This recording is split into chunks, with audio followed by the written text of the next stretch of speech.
ஹல்லேலூயா. நம்முடைய ஆண்டவரும் இரட்சகருமாகிய இயேசு கிறிஸ்துவின் நாமத்தில் இந்த லெந்து கால தியானத்தின் விசேஷ கூடுகைக்கு வந்திருக்கிற உங்கள் எல்லாரையும் உள்ளத்தின் ஆழத்திலிருந்து வாழ்த்துகின்றேன். அன்போடு கூட என்னை அழைத்த நம்முடைய தலைமை ஆயர் ஐயா பாஸ்கர் கனகராஜ் அவர்களுக்கும், எல்லா துணை ஆயர்களுக்கும், எல்லா தேவ ஊழியர்களுக்கும் உள்ளத்தின் ஆழத்திலிருந்து என்னுடைய நன்றியை நான் தெரிவித்துக் கொள்கிறேன். அழகாய் வாசிக்கிற இந்த மியூசிக் டீமுக்கும் என் உள்ளத்தின் ஆழத்திலிருந்து நன்றியை தெரிவிக்கிறேன். இந்த மாலை வேளையிலே ஆண்டவர் நம்ம எல்லாரையும் ஆசீர்வதிக்கும்படி கடந்து வந்திருக்கிறார். ஒருவேளை உங்களில் ஒரு சிலர் இன்றைக்குத்தான் இந்த கூடுகைக்கு வந்திருப்பீர்கள். உங்களுக்காக சொல்லுகிறேன், சென்னையிலே பைபிள் கால்ஸ் என்ற ஒரு ஊழியத்தை நாங்கள் குடும்பமாய் இணைந்து செய்து வருகிறோம். பலவிதமான ஊழியங்கள் எங்களுக்கு உண்டு. ஒன்றே ஒன்று, ஆத்துமாக்கள் ரட்சிக்கப்பட வேண்டும், சபைகள் பலப்பட வேண்டும், ஆண்டவருடைய ராஜ்யத்திற்கு நாம் ஆயத்தமாக வேண்டும். இதுதான் எங்களுடைய நோக்கம், தரிசனம். நேற்றைய தினத்திலே உங்களுக்கு சொன்னது போல பல ஆவிக்குரிய புஸ்தகங்கள் அந்த புக் ஸ்டாலில் இருக்கிறது. நீங்கள் கட்டாயம் இதை வாங்கி ஆசீர்வதிக்கப்பட வேண்டும் என்று உங்களை அன்பாய் கேட்கிறேன். உங்களுக்காக சிலவற்றை வாங்குங்கள், பிறருக்காக சிலவற்றை வாங்குங்கள். உங்கள் வீட்டிலே, உங்கள் லைப்ரரியில் வைத்து அவ்வப்பொழுது உங்கள் வீட்டில் வருகிற மற்றவர்களுக்கு ஆசீர்வாதமாக இருக்கும்படியும் சிலவற்றை வாங்குங்கள். முக்கியமாக அன்பு பாஸ்டர் ஆண்ட்ரூ தேவ் அவர்கள் எழுதிய புதிய ஏற்பாடு விளக்க உரை என்ற ஒரு கமெண்ட்ரி, தமிழில் முதல் முறையாய் இப்படி ஒரு கமெண்ட்ரி இருக்கிறது.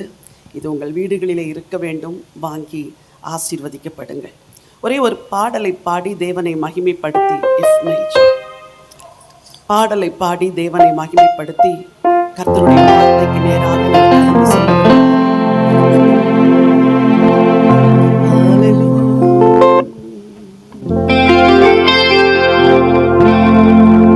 பாவி என்று என்னை தள்ளாமலே, பாசமாய் என்னை அணைத்தவரே,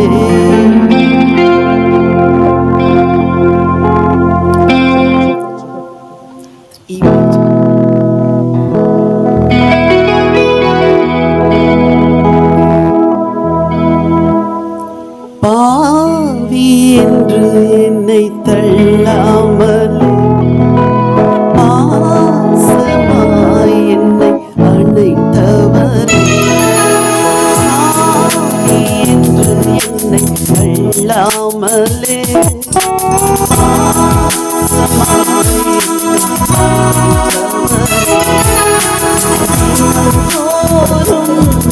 உன் துதி பாடும் என்னை மாற்றும்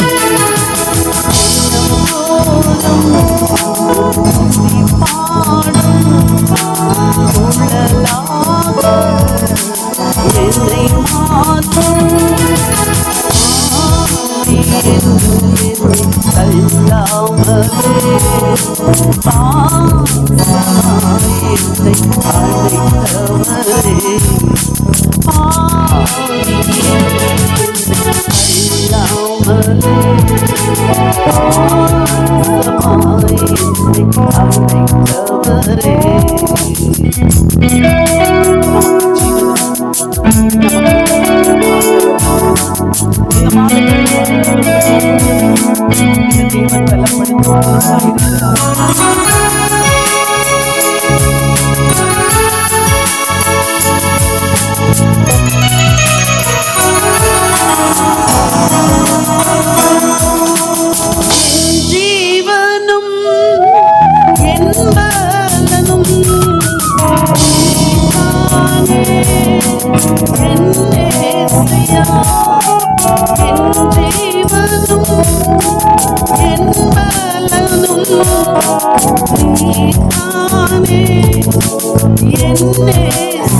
என்று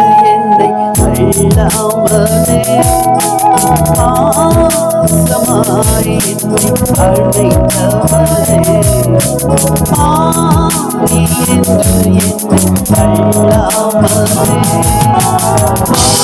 பாசமாய் என்னை அழைத்தவரே.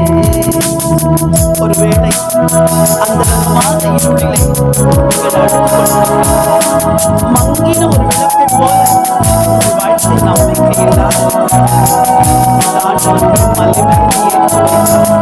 மங்காத விளக்காக உங்களை வாழ்த்துகிறார்.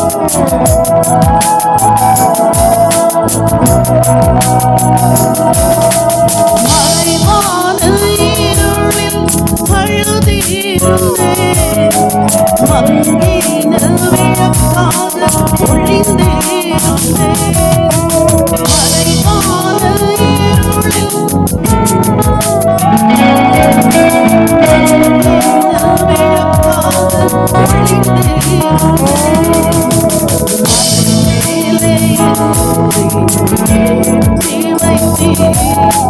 மலை மேலே ஏற்றி வைத்தீர், மங்காத விளக்காக எரிய வைத்தீர், மங்காத விளக்காக எரிய வைத்தீர். பாவி என்று என்னை தள்ளாமலே பாசமாய் என்னை அழைத்தவரே பாவி என்று என்னை தள்ளாமலே பாசமாய் என்னை அழைத்தவரே. தினம்தோறும்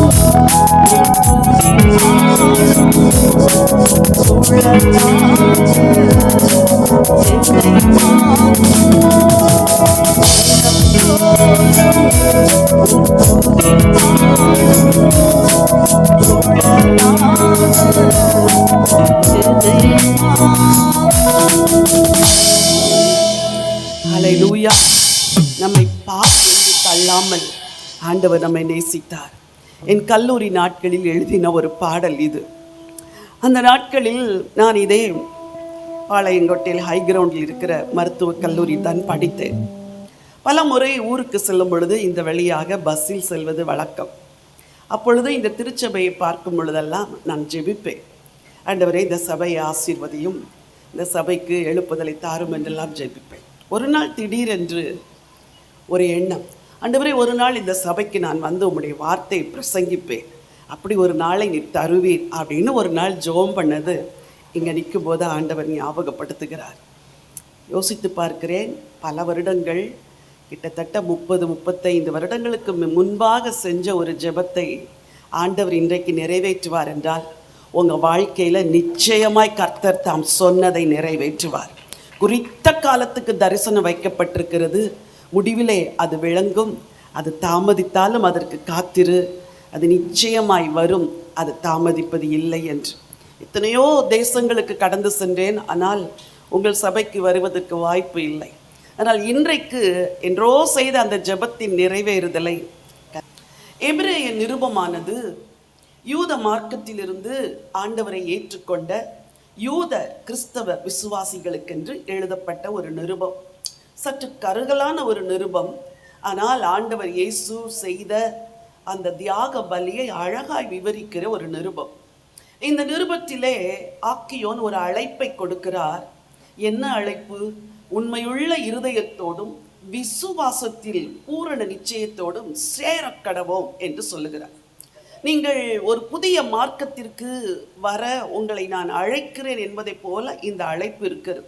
என்ன அந்த புதிய மார்க்கம்? 19ஆம் வசனம் சொல்கிறது, ஆகையால் சகோதரரே, நாம் பரிசுத்த ஸ்தலத்தில் பிரவேசிப்பதற்கு இயேசுவானவர் தமது மாம்சமாகிய திரையின் வழியாய் புதிதும் ஜீவனுமான மார்க்கத்தை நமக்கு உண்டு பண்ணினார்.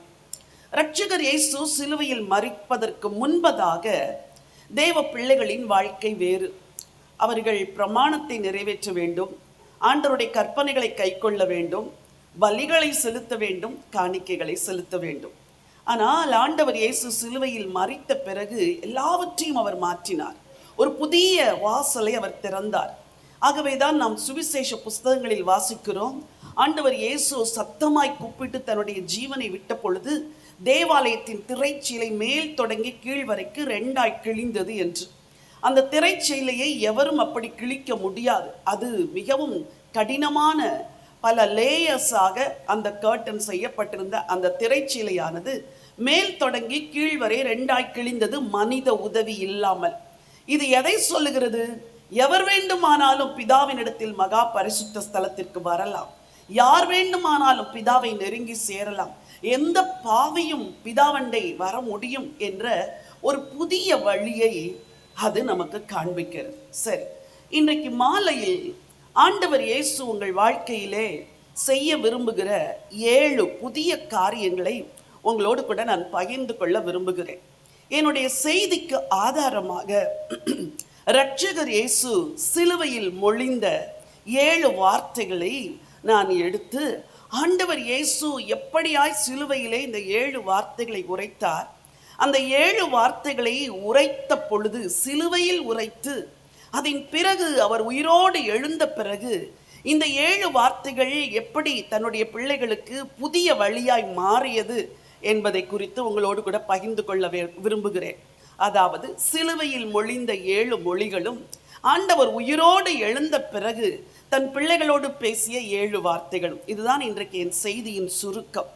சிலுவையிலே என்ன சொன்னார், சிலுவையிலே அவர் சொன்ன வார்த்தைக்கு ஒப்பாக உயிரோடு எழுந்த பிறகு அவர் என்ன சொன்னார், இதன் மூலம் கர்த்தர் உங்களுக்கு என்ன சொல்ல விரும்புகிறார், இதுதான் என்னுடைய செய்தி. ஆகவே இன்றைக்கு அந்த 7 வார்த்தைகளையும் உங்களோடு கூட பகிர்ந்து கொள்ள விரும்புகிறேன். லூக்கா எழுதின சுவிசேஷம் 23ஆம் அதிகாரம் 34வது வசனம். லூக்கா எழுதின சுவிசேஷம் 23:34. அப்பொழுது இயேசு, பிதாவே இவர்களுக்கு மன்னியும், தாங்கள் செய்கிறது இன்னதென்று அறியாதிருக்கிறார்களே என்றார். ஆண்டவர் இயேசு சிலுவையில் தொங்கும் பொழுது அவர் எல்லாரையும் பார்த்திருப்பார். அவர் கெத்சமனையில் தன்னுடைய கடைசி நேரத்தில் அவர் ஊக்கமாய் ஜெபித்து விட்டு ஜெபத்தை முடித்து எழும்பும் பொழுது அவரை பிடிப்பதற்கு காவற்காரர்கள் வருகிறார்கள். அவரோடு கூட இருந்த எல்லாரும் அவரை விட்டு ஓடிப்போனார்கள் என்று வேதம் சொல்லுகிறது. ஒரு வாலிபன் தான் போட்டிருந்த துப்பட்டியை கூட விட்டு ஓடினான் என்று நாம் வாசிக்கிறோம். ஒருவர் கூட இல்லை, எல்லாரும் ஓடி போனார்கள். ஆண்டவர் இயேசு பார்த்திருப்பார், 3.5 ஆண்டுகள் என்னோடு இருந்தீர்கள், உங்களுக்கு 3.5 ஆண்டுகள் ஆகாரம் கொடுத்தேன், உங்களை 3.5 ஆண்டுகள் போஷித்தேன், 3.5 ஆண்டுகள் உங்களுக்கு உபதேசம் செய்தேன், இவ்வளவு நான் செய்த பிறகு கூட என் உபத்திரவ நேரத்தில் நீங்கள் என்னோடு கூட இராமல் ஓடிப்போய் விட்டீர்களே என்று இருதயம் உடைந்திருப்பார். உங்கள் வாழ்க்கையில் கஷ்ட நேரத்தில் யாராவது கூட இருக்க வேண்டியவர்கள் கூட இல்லை என்றால் மனம் உடைந்து போகும். உங்கள் துக்க நேரத்தில் உங்கள் பிள்ளைகள் கூட இல்லை என்றால் உள்ளம் உடைந்து போகும். சில வயதான தாய் தகப்பன்மார் நான் மெடிக்கல் பிராக்டிஸ் பண்ணி கொண்டிருக்கும் பொழுது வருவார்கள். அவர்கள் வரும்பொழுது ஒரு முறை எனக்கு ஞாபகம் இருக்கிறது, நான் ஒரு மிஷன் மருத்துவமனையிலே பணி செய்து கொண்டிருந்தேன். அப்பொழுது ஒரு வயதான ஒரு தகப்பனும் தாயும் வந்தார்கள். அவர்கள் தள்ளாடி கொண்டு வந்தார்கள். நான் அவர்களை பார்த்து கேட்டேன், ஐயா உங்களுக்கு பிள்ளைகள் இல்லையா என்று. அவர் சொன்னார், 4 5 சொன்னார், பிள்ளைகள் இருக்கிறார்கள்.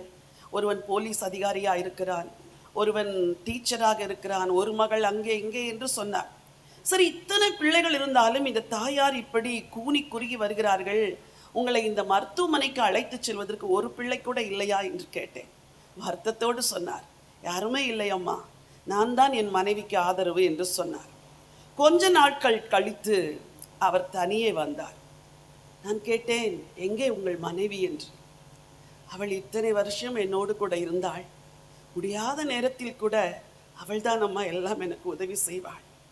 கடந்த வாரத்தில் அவள் மரித்து போய்விட்டாள், எனக்கு இருந்த ஒரு ஆதரவும் போய்விட்டது என்று அழுதாள். எனக்கு அந்த தகப்பனுக்கு என்ன ஆறுதல் சொல்வது என்றே தெரியவில்லை. 5 பிள்ளைகள் பெற்றெடுத்தார்கள், வளர்த்தார்கள், ஆளாக்கினார்கள், நல்ல நிலைமைக்கு கொண்டு வந்தார்கள். ஆனால் ஒரு வயது முதிர்ந்த காலத்தில் அவரை கவனிப்பதற்கு ஒருவரும் இல்லை. இரட்சகர் இயேசு அவரோடு கூட 3.5 ஆண்டுகள் இருந்து எல்லா அற்புதங்களையும் கண்டார்கள், எல்லா காரியங்களையும் பார்த்தார்கள். ஆனால் கடைசியில் கூட நிற்க வேண்டிய நேரத்தில் ஓடி போனார்கள். சிலுவையிலே இயேசு கிறிஸ்து தொங்குகிறார். யாராவது ஒரு சீஷன் கண்களுக்கு தெரிவானா என்று பார்த்தால் தூரத்திலே சில ஸ்திரீகள் நிற்கிறார்கள். அவர்கள் கலிலேயாவிலிருந்து இயேசுவை பின்பற்றி வந்தவர்கள். கூடவே ஒரு சீடன் நிற்கிறான், அன்பின் சீடன் யோவான். மற்றவர்கள் எங்கே? ஒருவன் காட்டி கொடுத்து விட்டான், ஒருவன் மறுதலித்து போனான், மற்றவர்களெல்லாம் ஓடி போனார்கள். தன்னை ஈட்டினால் குத்தினவர்கள் முன்னே நிற்கிறார்கள். தன் சிரசில் முள்முடியை சூட்டினவர்கள் நிற்கிறார்கள். நான் தேவனுடைய குமாரன், என்னை இப்படி அவமானப்படுத்தினார்களே, முகத்தில் காரி உமிழ்ந்தவர்கள் எல்லாம் முன்னே நிற்கிறார்கள். அவர்களை பார்த்தால் கோபம் பொங்கி இருக்கக்கூடும். அவர்களை சபிப்பதற்கு கிறிஸ்து ஒரு வார்த்தையை சொல்லி இருக்கக்கூடும். ஆனால் அவர் அதை சொல்லவில்லை. பிதாவே, இவர்களுக்கு மன்னியும். இது எதை குறிக்கிறது தெரியுமா? அவருடைய அன்பு. இது ஆண்டவர் இயேசு சிலுவையில் மரித்த பொழுது பேசின வார்த்தை. ஆண்டவர் இயேசு உயிரோடு எழுந்து விடுகிறார். இவரை மறுதலித்தவன் கூறி குறுகி நிற்கிறார். ஐயோ, இந்த இரட்சகரை நான் மறுதலித்து விட்டேன். அவர் கர்த்தர் என்று தெரிந்தவுடன் தன்னுடைய வஸ்திரத்தை அவன் கட்டிக்கொண்டு கடலுக்குள் குதித்தார் என்று சொல்லி நாம் யோவானிலே வாசிக்கிறோம். ஆண்டவர் இயேசு எந்த சீஷன் தன்னை மறுதலித்தானோ அவரையே தேடி சொல்லுகிறார். வாசிக்கலாம். யோவான் எழுதின சுவிசேஷம் 21ஆம் அதிகாரம் 17வது வசனம். Book of John chapter 21 verse 17. மூன்றாம் தரம் அவர் அவரை நோக்கி, யோனாவின் குமாரனாகிய சீமோனே, நீ என்னை நேசிக்கிறாயா என்றார். இந்த ஒரு கேள்விதான். 3 முறை இதான் கேட்டார். நாம இருந்தா என்ன கேட்டிருப்போம்? சில வார்த்தைலாம் சொல்லி திட்டிருப்போம். பாவி, நீ இப்படி என்னை மறுதலித்தாயே, இப்படி என்னை விட்டு ஓடிப்போனாயே, நான் காவலிலும் சாவிலும் உம்மை பின்பற்றுவேன் என்றெல்லாம் சொன்னாயே என்று. ஆனால் ஆண்டவருடைய அன்பு சிலுவையிலே பிதாவே இவர்களுக்கு மன்னியும் என்று சொன்ன அதே இரட்சகர் இப்பொழுது உயிரோடு எழுந்த பிறகு பேதுருவை பார்க்கிறார். பேதுரு, பீட்டர், நான் உன்னை மன்னித்து விட்டேன். உனக்கு குற்ற உணர்வு இருக்கிறது என்று எனக்கு தெரியும். இந்த இரட்சகரை நான் எப்படி நோக்கி பார்ப்பேன் என்று நீ உள்ளத்துக்களை உடைந்து போய் இருக்கிறாய். உன் வாழ்க்கையில் நீ செய்த மிகப்பெரிய தவறு இந்த இரட்சகரை மறுதலித்தது. ஒருவேளை நம்மில் அநேகர் கூட நம்முடைய வாழ்க்கையில் இந்த இரட்சகரை மறுதலித்திருக்கலாம். நம்முடைய வார்த்தைகளினால் மறுதலித்திருக்கலாம், நம்முடைய செய்கைகளினால் மறுதலித்திருக்கலாம், குடும்ப உறவில் உண்மை இல்லாததினால் மறுதலித்திருக்கலாம், வேலை ஸ்தலத்தில் உண்மையின்றி மறுதலித்திருக்கலாம். ஏதோ ஒரு இடத்தில் நீங்களும் நானும் இந்த இரட்சகர் இயேசுவை மறுதலித்திருக்கிறோம். ஆனால் சிலுவையிலே இவர்களுக்கு மன்னியும் என்று சொன்னவர் நேரடியாக அப்படிப்பட்டவனை பார்க்கும் பொழுது துரோகி என்று சொல்லவில்லை. நான் புதிதான ஒரு மார்க்கத்தை உண்டு பண்ணியிருக்கிறேன்.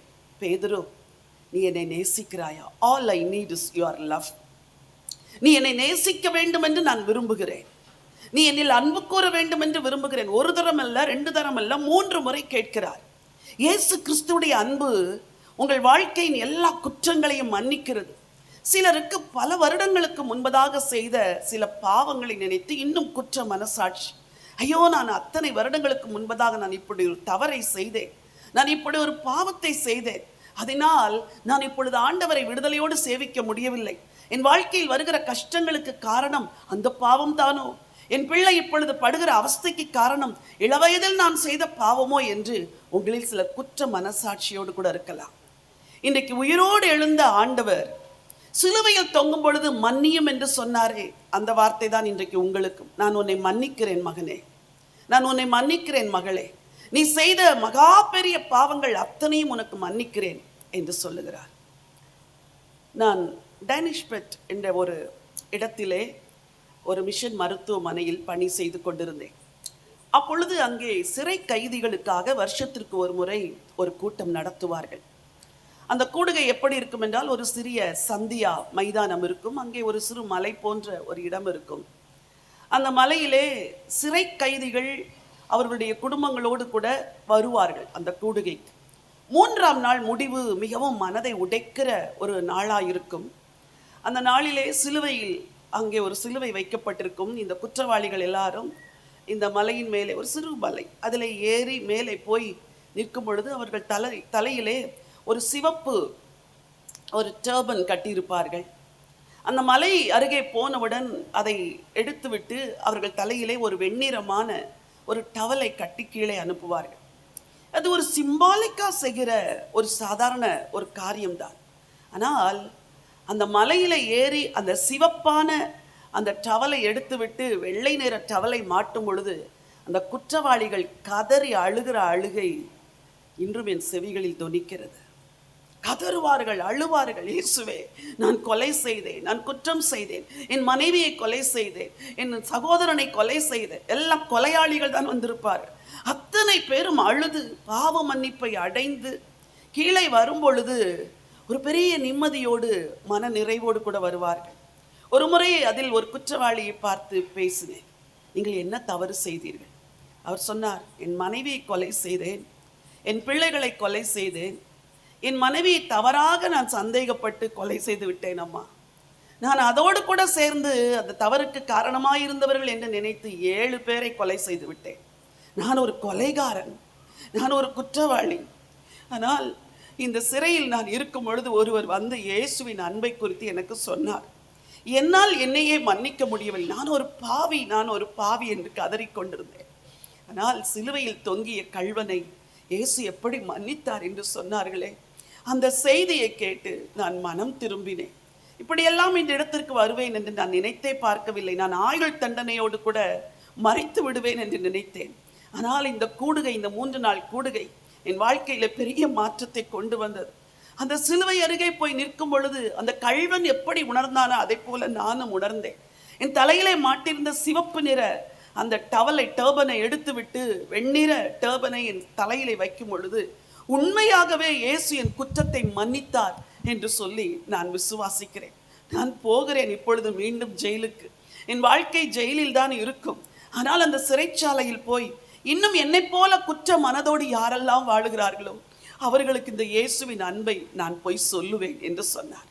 என் கண்களில் கண்ணீர் வழிய, அவர் கண்களில் கண்ணீர் வழிய அந்த நாள் எனக்கு மறக்க முடியாத ஒரு நாள். எந்த பாவியையும் பிதாவே இவர்களுக்கு மன்னியும் என்று சொன்னவர் உயிரோடு எழுந்த பிறகு, நீ என்னை நேசிக்க வேண்டும், என் ஆடுகளை மேய்ப்பாயாக, என் ஆட்டுக்குட்டிகளை மேய்ப்பாயாக என்று ஒரு ஊழியத்தையும் கொடுக்கிறார். இன்றைக்கு ராத்திரி வேளையில் உங்கள் வாழ்க்கையில ஏதோ ஒரு காரியத்தை குறித்து குற்ற மனசாட்சியோடு அமர்ந்திருப்பீர்கள் என்றால் உங்களுக்கு சொல்லுகிறேன், சிலுவையில் மன்னித்தவர் இப்பொழுது நீ என்னை நேசிக்கவா என்று உங்களை அழைக்கிறார். இந்த ஆண்டவரிடத்தில் அன்பு கூறும்படி இந்த ராத்திரி வேளையில் உங்கள் இருதயத்தை ஒப்புக்கொடுங்க. என் குற்ற உணர்வெல்லாம் நீங்கி நான் உம்மை நேசிப்பேன் ஆண்டவரே, நான் உமக்காக ஏதாவது செய்வேன், என் ஆடுகளை மேய்ப்பாயாக, ஆட்டுக்குட்டிகளை மேய்ப்பாயாக என்று ஒரு புதிய ஊழியத்தை கொடுத்தீரே, ஒரு புதிய அழைப்பை கொடுக்கிறீரே, உமக்கு நன்றி என்று சொல்லி ஆண்டவருக்காக இனிமேல் நீங்கள் வாழ வேண்டும். இந்த ஆண்டவரை நேசிப்பதற்காக வாழ வேண்டும். ஹல்லேலூயா. C minor. எத்தனை பேர் இந்த இயேசுவை நேசிக்க விரும்புகிறீர்கள்? ஹல்லேலூயா. இன்னைக்கு ஒரு தீர்மானம் எடுங்க. என் குற்ற மனசாட்சியெல்லாம் நீங்க இயேசுவே, நான் உம்மை நேசிப்பேன் என்று. ஸ்தோத்திரம் அப்பா. ஹல்லேலூயா. முழு உள்ளத்தோடு ஆராதிப்பேன், முழு பலத்தோடு அன்பு கூறுவேன். ஆராதனை ஆராதனை ஆராதனை ஆராதனை ஆராதனை ஆராதனை ஆராதனை ஆராதனை அன்பு கூறுவேன் இன்னும் அதிகமா, ஆராதிப்பேன் இன்னும் ஆர்வமா. அன்பு கூறுவேன் இன்னும் அதிகமா, ஆராதிப்பேன் இன்னும் ஆர்வமா. உம்மை முழு உள்ளத்தோடு ஆராதிப்பேன், முழு பலத்தோடு அன்பு கூறுவேன். ஆராதனை ஆராதனை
எல்லாரையும் ஆண்டவர் மன்னிக்கிறார்.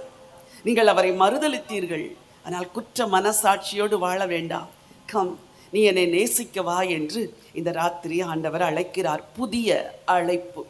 இரண்டாவதாக ஆண்டவர் பேசிய வார்த்தைகள் லூக்கா எழுதின சுவிசேஷம் 23ஆம் அதிகாரம் 43வது வசனம். இயேசு அவனை நோக்கி, இன்றைக்கு நீ என்னுடனே கூட பரதீசில் இருப்பாய் என்று கள்வனுக்கு சொல்லுகிறார். இந்த கள்வன் என்ன பாவம் செய்தாரோ தெரியவில்லை. அவன் செய்த தவறுகள் யாருக்கும் சொல்லப்படவில்லை. ஆனால் கொடுமையான ஏதோ ஒரு குற்றம் செய்ததினால் அவன் சிலுவையிலே அறையப்பட்டான். அவன் சொன்ன வார்த்தை, நாமோ நம்ம செஞ்ச தவறுக்கு இந்த பலனை அடைகிறோம். 41, நாமோ நியாயப்படி தண்டிக்கப்படுகிறோம், நாம் நடப்பித்தவைகளுக்கு தக்க பலனை அடைகிறோம். அவன் சொல்லுகிறான், நம்ம நியாயப்படி தண்டிக்கப்படுகிறோம்ப்பா. இப்போ சிலுவையில தொங்குகிறேன். எந்த ஒரு மனுஷனா இருந்தாலும் தான் மரிக்கப் போகிறேன் என்று தெரிந்தால் அவன் இருதயத்தை பற்றி பிடிப்பது ஒரு பயம். ஒரு வியாதி வந்துவிட்டால் நமக்கு மரண பயம் வந்து விடுகிறது. பிள்ளைகள் சுகவீனம் அடைந்து ஐசியூவில் அட்மிட் ஆயிருந்தால் எல்லா தாய்மார்களுடைய கண்களில் இருப்பது மரண பயம். உலகத்தில் எல்லாருக்கும் மரணத்தை குறித்து ஒரு பயம் இருக்கிறது. என்னதான் நீங்கள் விசுவாசிகளாக இருந்தாலும் சில வேளைகளிலே உங்களுக்கு ஒரு தீராத வியாதி வந்துவிட்டது என்று மருத்துவர்கள் சொன்னால், உங்கள் ஹார்ட்டில் 99% பிளாக் இருக்கிறது என்று சொன்னால், அப்பொழுதே உங்கள் பலனெல்லாம் உங்களை விட்டு போய்விடும். ஒரு மரண பயம் உள்ளத்தை பிடித்துவிடும். ஆனால் இந்த கள்வன் சிலுவையில் தொங்கும் பொழுது மரண பயத்தை எதிர்நோக்கி கொண்டிருக்கிறான். ஆனால் கூட இருக்கிற ஆண்டவர் சொன்ன வார்த்தை, இன்றைக்கு நீ என்னுடனே கூட பரதீசில் இருப்பாய் என்று சொன்னார். சற்று நேரம் கழித்து நிச்சயமாய் அந்த கள்வன் மரித்திருப்பான். இது இரட்சகர் சொன்ன ஜீவ வார்த்தை. இன்றைக்கு ஜீவ காலமெல்லாம் மரண பயத்தில் இருக்கிறவர்களை விடுதலை செய்யும்படிக்கு அப்படி ஆனார் என்று எபிரேய நிருபத்திலே வாசிக்கிறோம். உங்கள் வாழ்க்கையில் பலவிதமான பயங்கள். சிலருக்கு மரணத்தை குறித்த பயம், சிலருக்கு எதிர்காலத்தை குறித்த பயம், சிலருக்கு பிள்ளைகளின் வாழ்க்கையை குறித்த பயம், சிலருக்கு வேலையை குறித்த பயம். இந்த 2 நாட்களும் இங்கே இருந்தீர்கள், சந்தோஷமா இருந்தீர்கள். நாளைக்கு நீங்கள் எதிர்கொள்ள போகிற காரியம் சில வேளைகளில் உங்களுக்கு பயத்தை கொடுக்கலாம். ஆண்டவரோடு கூட நடந்த சீஷர்களுக்கு கூட அப்படி ஒரு மரண பயம் இருந்தது. ஆகவே தான் ஓடிப்போனார்கள். ஓடிப்போனது மாத்திரமல்ல, அவர்கள் செய்த இன்னொரு காரியம். யோவான் எழுதின சுவிசேஷம் 20ஆம் அதிகாரம் 19வது வசனம். வாரத்தின் முதல் நாள் ஆகிய அன்றைய தினம் சாயங்கால வேளையிலே சீஷர்கள் கூடியிருந்த இடத்தில் யூதர்களுக்கு பயந்ததினால் கதவுகள் பூட்டி இருக்கையில் இயேசு வந்து நடுவே நின்று உங்களுக்கு சமாதானம் என்றார். யூதருக்கு ஏன் பயப்படுறாங்க? நம்மையும் பிடிச்சி எங்கே அடிச்சிருவாங்க? சிலுவையில் அடிச்சிருவாங்க, இல்லாட்டி ஜெயிலில் போட்டுருவாங்க. நீயும் அவர்களோடு கூட இருந்தாய் அப்படின்னு ஒருத்தி கேட்ட கேள்வியை தான் அவன் கேட்டு பயந்து பேதுரு மறுதலித்து விட்டார். இங்கே அத்தனை சீஷர்களுக்கும் பயம். அன்றைக்கு சிலுவையிலே தொங்கிய கள்வனுக்கு பயம். சிலுவையில் தொங்கின அருள்நாதர் சொன்னார், நீ இன்றைக்கு என்னோடு கூட பரதீசில் இருப்பாய். இந்த வார்த்தை உள்ளத்தில் வந்தவுடன் அவன் இருதயத்தில் இருந்த பயமெல்லாம் விலகியிருக்கும். அவன் மரணத்தை தைரியமாய் எதிர்கொண்டிருப்பான். மரிக்கும் பொழுதே சொல்லிக்கொண்டு மறித்திருப்பான், இன்றைக்கு நான் இயேசுவோடு கூட பரதீசில் இருப்பேன், இயேசுவே நான் உம்மோடு கூட பரதீசில் இருப்பேன், இயேசுவே நான் உம்மோடு கூட பரதீசில் இருப்பேன். அவன் இருதயத்தில் இருந்த பயத்தை எடுத்து போட்டது எது தெரியுமா? சிலுவையில் தொங்கின ஆண்டவருடைய வார்த்தை. இன்றைக்கு உங்களுக்கும் சொல்லுகிறார், நீ நினைக்கிறபடி உன் வாழ்க்கையில் இந்த பயம், உன் வாழ்க்கையில் வந்திருக்கிற இந்த பயத்தின்படி உனக்கு நடக்காது. சீஷர்கள் கதவை மூடி உள்ளே பயந்து கொண்டிருந்தார்கள். யூதர்களுக்கு தங்களை வந்து பிடித்துக் கொள்வார்கள், தங்களை சிறையிலே போட்டு விடுவார்கள், தங்களை கொன்று விடுவார்கள் என்று. அன்றைக்கு கள்வனுக்கு இருந்த மரண பயத்தை நீக்கின அந்த ஆண்டவர் உயிரோடு எழுந்த பிறகு சீஷர்களுக்கு இருந்த மரண பயத்தை நீக்கினார். வசனம் சொல்லுது, ரொம்ப ஆச்சரியமா இருக்கிறது. அவர்கள் யூதர்களுக்கு பயந்ததினால் கதவுகள் பூட்டி இருக்கையில் இயேசு வந்து நடுவே நின்று உங்களுக்கு சமாதானம். கதவெல்லாம் பூட்டி அவங்களால முடிஞ்ச அளவு தங்களுக்கு செக்யூர் பண்ணிக்கிட்டாங்க. இன்னைக்கு உங்களால் முடிஞ்ச அளவு எல்லாம் செஞ்சிட்டீங்க, ஆனாலும் பயத்தோடு உட்கார்ந்துருக்கீங்களா? ஆனாலும் பயத்தோடு அமர்ந்திருக்கிறீர்களா? உங்களுக்கு ஆண்டவர் சொல்கிற வார்த்தை, மகனே உனக்கு சமாதானம், மகளே உனக்கு சமாதானம், என் பிள்ளைகளே உங்களுக்கு சமாதானம். உயிரோடு எழுந்த ஆண்டவர் கொடுப்பது ஒரு புதிய நம்பிக்கை. ஆமென் சொல்லுங்க. கர்த்தர் எனக்கு புது நம்பிக்கையை கொடுத்திருக்கிறார். கதவு பூட்டிருக்குது, பயந்துட்டு இருக்கிறாங்க. லேசா கதவு தட்டுற சத்தம் கேட்டாலே என்ன செஞ்சிருவாங்க? பயந்துருப்பாங்க. ஐயோ, யார் வந்து தட்டுறாங்களோ. கடன் வாங்கி விட்டு கடனை கொடுக்க முடியாமல் எத்தனையோ குடும்பங்கள் இப்படி பயந்து பயந்து கதவை யார் தட்டினாலும் பயந்து கொண்டிருப்பார்களே, அதை போல இவர்கள் பயந்து கொண்டிருந்தார்கள். ஆண்டவர் கதவை கூட தட்டல. தட்டுனா என் பிள்ளைங்க என்ன செஞ்சிருவாங்க? பயந்துருவாங்கன்னு கதவை கூட தட்டாம நேரா உள்ள போயிட்டார். இன்னைக்கு நான் சொல்றேன், இயற்கைக்கு அப்பாற்பட்ட ஒரு விதத்தில் கர்த்தர் உங்கள் வாழ்க்கையில கிரிய செய்வார். நீங்கள் பயந்து கொண்டிருக்கிற காரியத்தில் உங்களுக்கு சமாதானம் என்று சொன்னவர் வெறும் வார்த்தையோடு நிறுத்தி விடுவதில்லை. அந்த சமாதானம் என்று சொல்லி சில நாட்கள் கழித்து இவர்கள் தைரியமாய் போய் உலகத்திலே வாழுகிறார்கள். தைரியமாய் இயேசுவை பிரசங்கிக்கிறார்கள். புதிய நம்பிக்கை. ஹல்லேலூயா. ஒரு புதிய அழைப்பை கொடுத்தவர் புதிய நம்பிக்கையும் கொடுத்தார்.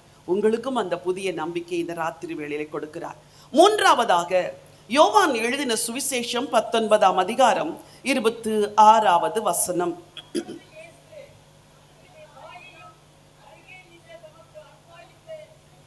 சீஷனையும் கண்டு தம்முடைய தாயை நோக்கி, ஸ்திரீயே, அதோ உன் மகன் என்றார். பின்பு அந்த சீஷனை நோக்கி, அதோ உன் தாய் என்றார்.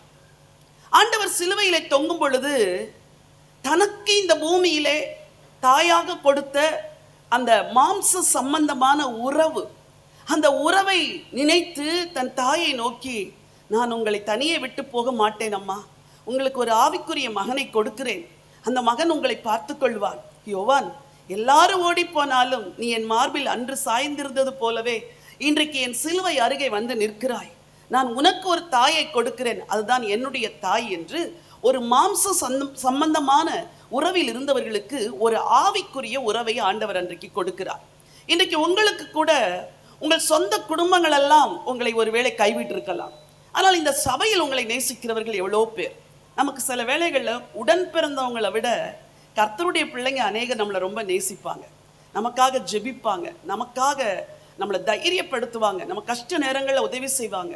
ஹாஸ்பிட்டல் இருந்தால் சர்ச்சில் இருக்கிறவங்க தான் வந்து பலர் கூட நின்று நமக்கு உறுதுணையாக இருப்பார்கள்.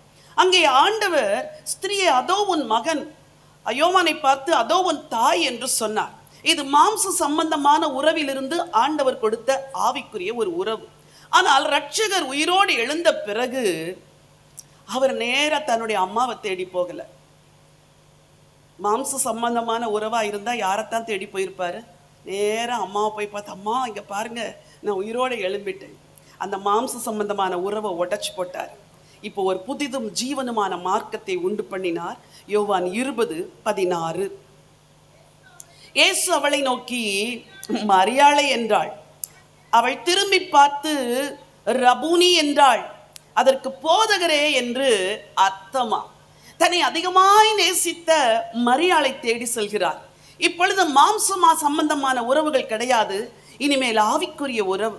இன்றைக்கு நான் உங்களுக்கு சொல்லுகிறேன், உலகத்தில் உங்கள் சொந்த குடும்பம் உங்களை கைவிட்டிருக்கலாம், ஆனால் இந்த ரட்சகர் இயேசு சில ஆவிக்குரிய நல்ல உறவுகளை உங்களுக்கு கொடுத்திருக்கிறார். ஆண்டவர் புதிய உறவுகளை கொடுக்கிறவர். அவர் அவளை பார்த்து மரியாளை என்று சொன்னவுடன் அவள் ரபூனி என்று சொல்லுகிறாள்.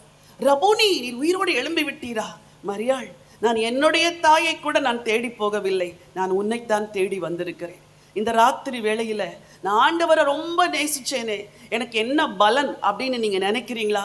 இந்த இரவில இந்த ரட்சகர் இயேசு உங்கள் அருகே கடந்து வருகிறார். மகளே, உன் இளவயதின் பக்தி எனக்கு தெரியும். வனாந்திரத்திலே நீ என்னை பின்பற்றி வந்த உன் வழிகளெல்லாம் எனக்கு தெரியும். நான் உன்னை நேசிக்கிறேன். நான் உன்னை நேசித்து உன்னை சந்திக்க வந்திருக்கிறேன். எல்லாரும் கைவிட்டுட்டாங்கன்னு கவலைப்படுறீங்களா? கணவர் கைவிட்டார், மனைவி கைவிட்டு விட்டாள், பிள்ளைகள் கைவிட்டு விட்டார்கள், பெற்றோர்கள் கைவிட்டு விட்டார்கள் என்று சொல்லுகிறீர்களே, உங்களுக்கு ஒரு புதிய உறவை கொடுக்கிறார். அந்த புதிய உறவு ஒரு ஆவிக்குரிய உறவு. உங்களை நேசிக்கிற மக்களை ஆண்டவர் தருவார். உங்களுக்காக ஜெபிக்கிற மக்களை ஆண்டவர் தருவார். இந்த ரட்சகர் அன்றைக்கு மரியாளை தேடி வந்தது போல இன்றைக்கு உங்களை தேடி வந்திருக்கிறார். யார் உன்னை கைவிட்டாலும் நான் உன்னை கைவிட மாட்டேன் என்று சொல்லுகிறார். ஹல்லேலூயா. இந்த ஆண்டவரை பற்றி கொள்வீங்களா? சொல்லுங்க, யார் இல்லைன்னாலும் பரவாயில்லப்பா, என்னை தேடி வந்த நீங்க இருக்கிறீங்கப்பா. யார் என்ன கைவிட்டாலும் பரவாயில்லப்பா, நீங்க இருக்கிறீங்க. ஏ மைனர், இந்த ஆண்டவரை பார்த்து உள்ளத்தின் ஆழத்திலிருந்து இந்த 2 சரணத்தை நீங்க பாட விரும்புகிறீங்க.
உங்களை பெயர் சொல்லி அழைத்து உங்கள் அருகே வந்து நின்று உங்களுக்கு உதவி செய்வார். நான்காவதாக இரட்சகர் இயேசு சொன்ன வார்த்தை மத்தேயு எழுதின சுவிசேஷம் 27ஆம் அதிகாரம் 16வது வசனம். மத்தேயு 27:16. 9ஆம் மணி நேரத்தில் இயேசு ஏலி ஏலி லாமா சபக்தானி என்று கூப்பிட்டார். அதற்கு என் தேவனே ஏன் என்னை. ஆண்டவர் இயேசுடைய வார்த்தைகளில் மிகவும் உள்ளத்தை உடைக்கிற வார்த்தை இந்த வார்த்தை. ஏலி ஏலி லாமா சபக்தானி, என் தேவனே ஏன் என்னை கைவிட்டி என்று ஆண்டவர் கூப்பிடுகிறார். ஆண்டவர் இயேசு ஏன் பிதாவினால் கைவிடப்பட்டார் என்றால், உலகத்தில் உள்ள எல்லா மக்களுடைய பாவம், சாபம், பாவத்தின் தண்டனை, மனிதர்களுடைய வேதனை, துக்கம், துன்பம், இவைகள் எல்லாம் இரட்சகர் மேல் சுமத்தப்பட்டது. பிதாவாகிய தேவன் பாவத்தை பாராத சுத்த கண்ணர். அவரும் கிறிஸ்து இயேசுவும் ஒன்றாய் ஐக்கியமாய் இருந்தார்கள் என்று வேதத்தில் பல வசனங்கள் சொல்லுகிறது. இப்பொழுது இரட்சகர் மேல் பாவம் சுமத்தப்பட்டிருக்கிறது. இந்த பாவத்தை பிதா பார்க்க முடியாது. ஆகவே தன்னுடைய முகத்தை மறைத்து கொண்டார். 3 மணி நேரம் காரிருள்.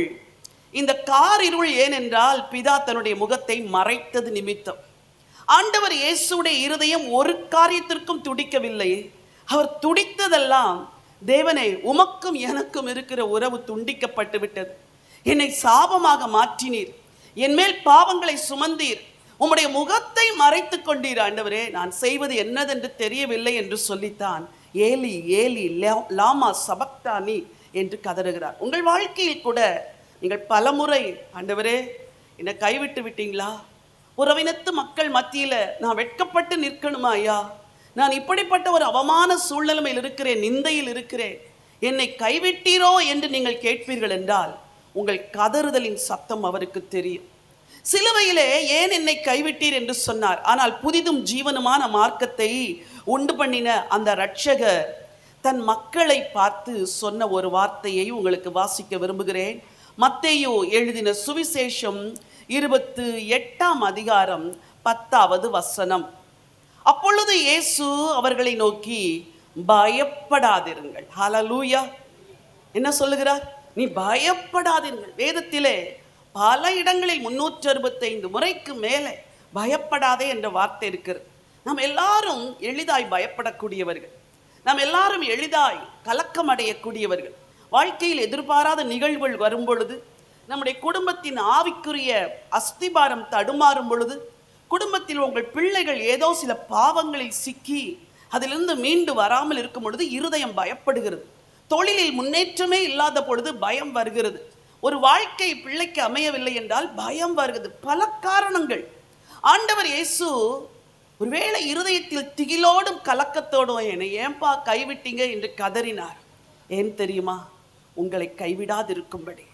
அதே இரட்சகர் உயிரோடு எழுந்த பிறகு அவர் சொல்லுகிற வார்த்தை, பயப்படாதிருங்கள், பயப்படாதிருங்கள். உலகத்தில் உங்களுக்கு உபத்திரம் உண்டு, ஆனாலும் நான் உலகத்தை ஜெயித்தேன். இனிமேல் நீங்கள் பயப்பட வேண்டிய அவசியம் இல்லை, நீங்கள் இனிமேல் கைவிடப்பட போவதே இல்லை என்று சொல்லுகிறார். எபிரேய நிருபம் 2ஆம் அதிகாரத்திலே ஒரு வசனம் அழகா இருக்குது. எனக்கு மிகவும் பிடித்த ஒரு வார்த்தை. எபிரேயருக்கு எழுதின நிருபம் 4ஆம் அதிகாரம்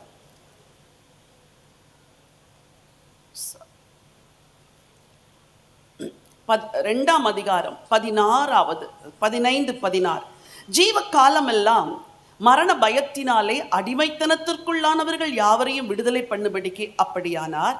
ஆகையால் அவர் தேவ தூதருக்கு உதவியாய் கை கொடாமல் ஆபிரகாமின் சந்ததிக்கு உதவியாக கை கொடுத்தார்.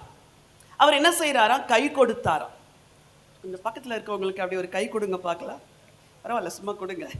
இது இது இது எதை சொல்லுது தெரியுமா? நான் இருக்கிறேன் உனக்கு அப்படின்னு சொல்லுது.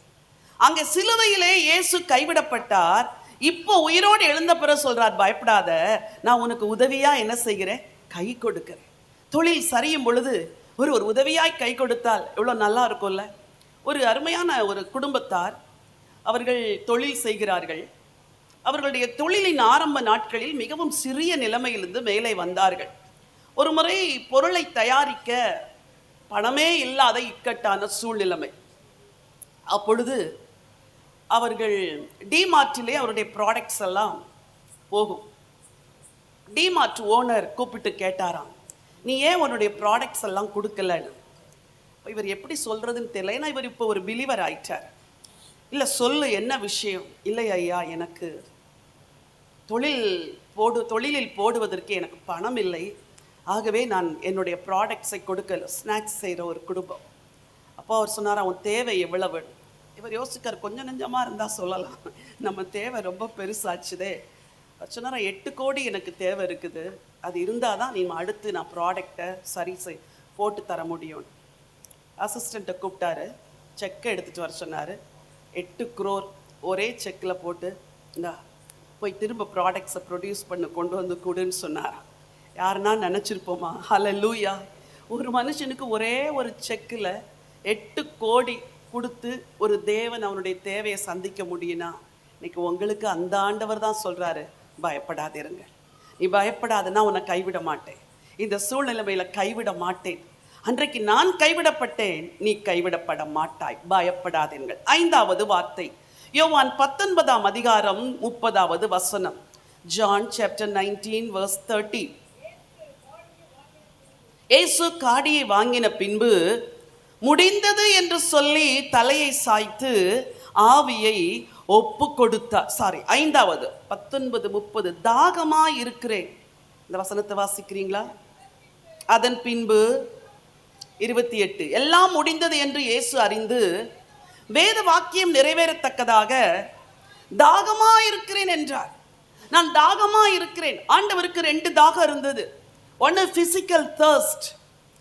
அவர் முந்தின நாள் சாப்பிட்டது, ராத்திரியில் ராப்போஜனத்தில் சாப்பிட்டது. இரவெல்லாம் அவரை அலைக்கழிக்கிறார்கள். அண்ணா வீட்டுக்கும் காய்பா வீட்டுக்கும் அங்கும் இங்கும் நியாய விசாரணை செய்ய அடிக்கிறார்கள், வாரினால் அடிக்கிறார்கள், ரத்தம் கொட்டுகிறது. சிலுவையை சுமந்து நடந்து செல்கிறார். எருசலேமின் வீதிகள் கரடுமுரடான வீதிகள். அங்கே வீதிகளில் எல்லாம் கற்கள் இருக்கும், பெரிய பெரிய கல்லை போட்டிருப்பாங்க. அதிலே கடினமான சிலுவையை தூக்கி கொண்டு ஆண்டவர் இயேசு நடந்து செல்கிறார். 3 முறை கீழே விழுகிறார். இடையில யாரும் அவருக்கு நமக்கு கொடுக்குற மாதிரி கூல்ட்ரிங்க்ஸ் எல்லாம் கொடுத்துருக்க மாட்டாங்க. அவர் சிலுவையிலே சென்று அந்த சிலுவையை சுமந்து சென்ற சிலுவையின் மேல் படுக்க வைத்து அடிக்கிறார்கள். இருந்த ரத்தமெல்லாம் வெளியே வருகிறது. வேதனை, முதுகிலே காயங்கள், நெற்றியிலே காயம், முகத்திலே காயம், இருதயத்துக்குள் காயம், எல்லாவற்றுக்கும் மேலாக சிலுவையில் தொங்கும் பொழுது இருந்த பலனெல்லாம் போய்விடுகிறது. அவருடைய கனத்த சரீரம் அந்த சிலுவையிலே கொஞ்சம் கொஞ்சமா அப்படி வெயிட் கீழே இறங்கும் பொழுது அந்த கால்களை ஒரு காலின் மேல் ஒரு கால் வைத்து ஆணி அடித்தபடினால் அதை உந்தி அவர் திரும்ப தன் சரீரத்தை தூக்கி தான் மூச்சு விட முடியுமா? இவ்வளோ கஷ்டங்களை கிறிஸ்து அடைந்ததுனாலே நாவு தாகமா இருக்கிறது.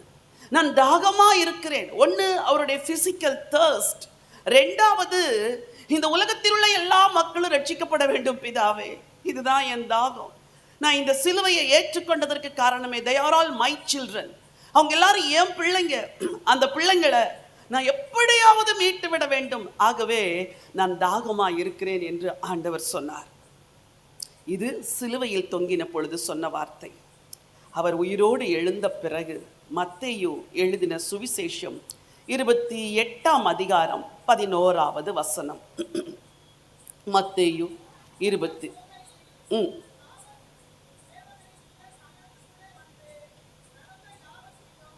10வது வசனம். அப்பொழுது இயேசு அவர்களை நோக்கி, பயப்படாதிருங்கள், நீங்கள் போய் என் சகோதரர் கலிலேயாவுக்கு போகும்படி அவர்களுக்கு சொல்லுங்கள், அங்கே அவர்கள் என்னை காண்பார்கள் என்றார். ஒரு புது ஊழியத்தை ஆண்டவர் கொடுக்கிறார். வாசியுங்கள் 18. அப்பொழுது இயேசு சமீபத்தில் வந்து அவர்களை நோக்கி, வானத்திலும் பூமியிலும் சகல அதிகாரமும் எனக்கு கொடுக்கப்பட்டிருக்கிறது. ஆகையால் நீங்கள் புறப்பட்டு போய் சகல ஜாதிகளையும் சீஷராக்கி பிதா குமாரன் பரிசுத்தாவின் நாமத்திலே அவர்களுக்கு ஞானஸ்தானம் கொடுத்து நான் உங்களுக்கு கட்டளையிட்ட யாவையும் அவர்கள் கை கொள்ளும்படி அவர்களுக்கு உபதேசம் பண்ணுங்கள். மார்க்கு சுவிசேஷத்தில் இன்னும் ரொம்ப அழகா இருக்குது. ஆண்டவராகிய இயேசு கிறிஸ்து சிலுவையிலே தன்னுடைய பாடுகளை முடித்து பரமேறி சென்ற பிறகு வசனம் சொல்கிறது, மார்க் 16:19, இவ்விதமாய் கர்த்தர் அவர்களுடனே பேசின பின்பு பரலோகத்துக்கு எடுத்துக்கொள்ளப்பட்டு தேவனுடைய வலது பார்சத்தில் உட்கார்ந்தார்.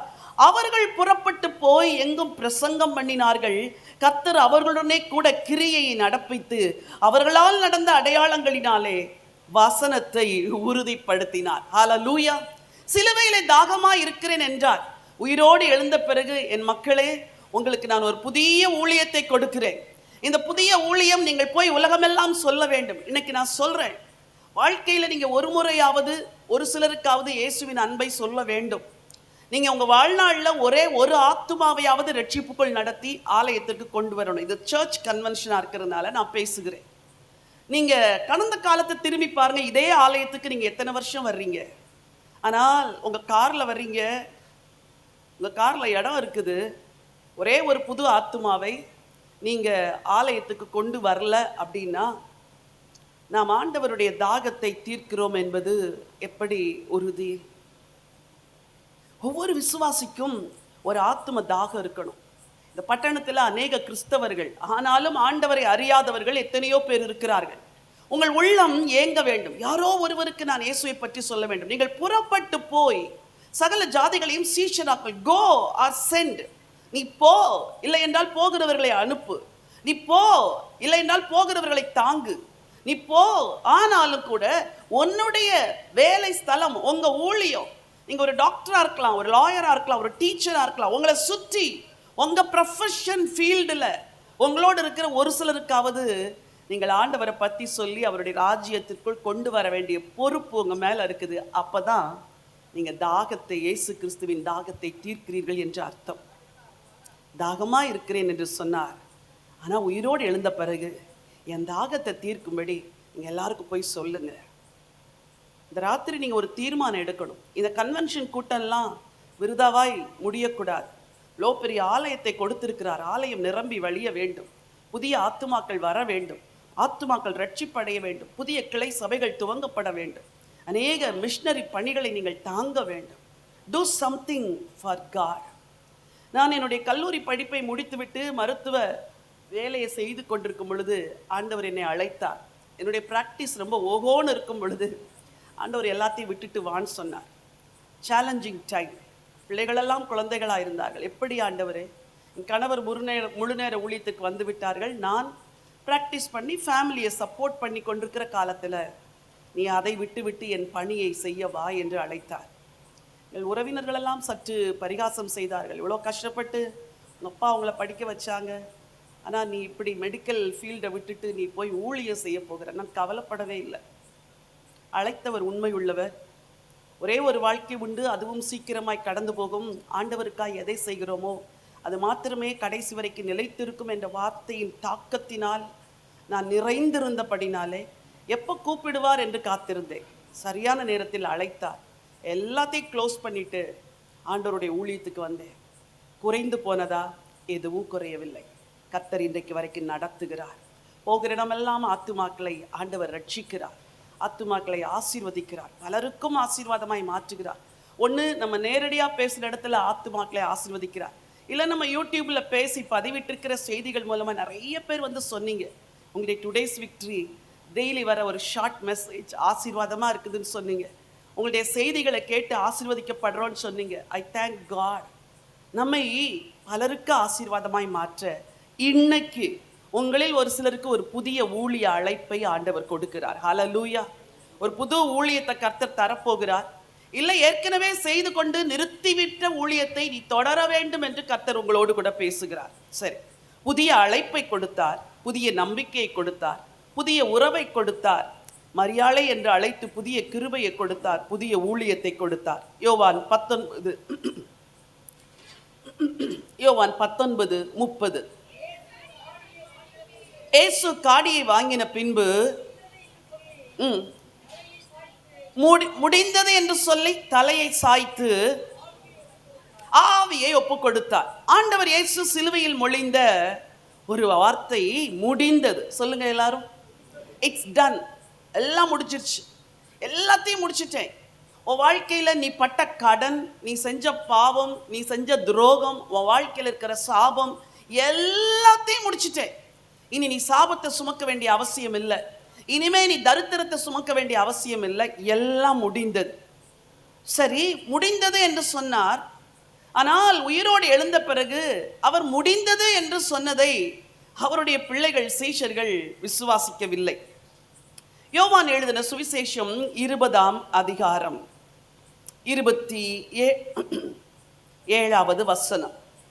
பின்பு அவர் தோமாவை நோக்கி, நீ உன் விரலை இங்கே நீட்டி என் கைகளை பார், உன் கையை நீட்டி என் விலாவிலே போடு, அவிசுவாசியாயிராமல் விசுவாசியாயிரு என்றார். நான் எல்லாத்தையும் முடிச்சிட்டேன். Just believe. சொல்லுங்க, ஜஸ்ட் பிலீவ். நீ விசுவாசிச்சா போதும். நேற்று தினத்தில் பார்த்தோம் அல்லவா, அந்த கள்ளன் நோக்கி பார்த்த பொழுது பிழைத்தான் என்று. நீங்கள் பெருசா 100 நாள் உபவாசம் இருந்தாதான் ஆண்டவர் கேட்பார் என்றல்ல. பல வேளைகளில் உபவாசம் அவசியம். ஆனால் கர்த்தர் உங்களுக்காய் செய்து முடித்ததை நீங்கள் விசுவாசிக்க வேண்டும். ஆண்டவரே, என் தேவன் எனக்காக யாவையும் செய்து முடிப்பார் என்று நான் விசுவாசிக்கிறேன். கர்த்தர் எனக்காக யாவையும் செய்து முடித்தீர் என்று நான் விசுவாசிக்கிறேன். என் தேவன் தம்முடைய ஐஸ்வரியத்தின்படி என் குறைவுகளை எல்லாம் கிறிஸ்து இயேசுவுக்குள் மகிமையை நிறைவாக்குவீர் என்று நான் விசுவாசிக்கிறேன். இதை போல உங்கள் அன்றாட வாழ்க்கையில நீங்க ஆண்டவருடைய வாக்குத்தத்தங்களை அறிக்கை செய்ய பழக வேண்டும். என் பிள்ளைகள் எல்லாரும் கர்த்தரால் போதிக்கப்பட்டிருப்பார்கள். என் பிள்ளைகளின் சமாதானம் பெரிதாய் இருக்கும். என் அலங்கத்துக்குள் சமாதானம், என் அரண்மனைக்குள் சுகமும் இருக்கும். இதை போல அவர் முடித்துவிட்ட ஆசீர்வாதங்களை நீங்கள் உங்கள் வாயினாலே சொல்லும் பொழுது உங்க வாழ்க்கையிலையும் அது நடக்கும். ஹல்லேலூயா. எல்லாம் முடிந்தது என்று சொன்னவர் ஒரே ஒரு வார்த்தையை சொல்றார், நீ அவிசுவாசியா இராமல் விசுவாசியாயிரு. ஹெம்மா ஒரு சீஷர்களை பார்த்து சொன்னார், தீர்க்கதரிசிகள் சொன்ன யாவையும் விசுவாசிக்கிறதற்கு புத்தி இல்லாத மந்த இருதயம் உள்ளவர் திட்டுறாரு ஆண்டவர்ல. உனக்கு புத்தி இருக்குதா? நான் 3 வருஷம் உன் கூட இருந்து நான் இவ்வளோ சொல்லி கொடுத்தேனே, நீ அதை விசுவாசிக்கலையே. இன்னைக்கு மாலையில் இந்த கூடுகை முடிச்சு நீங்க போகும் பொழுது, எனக்காக எல்லாம் முடிச்சிட்டீங்கப்பா, நான் அதை விசுவாசிக்கிறேன், நான் இனிமேல் அறிக்கை செய்ய போறேன். ஒருவேளை சூழ்நிலைமை நெகட்டிவா இருக்கும், ஆனா நீங்க ஆண்டவரை விசுவாசிக்கும் பொழுது அவர் செய்வார். ஆண்டவர் இயேசு உயிரோடு எழுந்த பிறகு பேதுரு கொஞ்சம் வேற டைரக்ஷன்ல போயிட்டார். அவர் சொன்னாரு, நான் மீன் பிடிக்க போகிறேன் என்று சொன்னார். என்ன செய்ய போறாரு? பேதுரு, நீ மீனை பிடிக்க மாட்ட, நீ மனுஷனை பிடிப்பன்னு உன்னை அழைச்சேனே, நீ இப்போ எதுக்கு மீன் பிடிக்க போகிறன்னா? சாப்பாட்டுக்கு வழி இல்லைங்க, நாளைக்கு என்ன செய்யறதுன்னு தெரியல, ஒருத்தர் கூப்பிட்டாரு, அவர் கூட இருந்த நாட்களில் சாப்பாட்டு குறையே இல்லை, திடீர்னு ஏதாவது செய்வார், 5000 பேருக்கு சாப்பாடு கொடுப்பாரு. இப்போ எனக்கு பழையபடி நான் கடலுக்கு போனால் தான் வாழ்க்கையை நடத்த முடியும். உங்களுக்கு ஒரு சிலர் அப்படி நினைக்கிறீங்களா?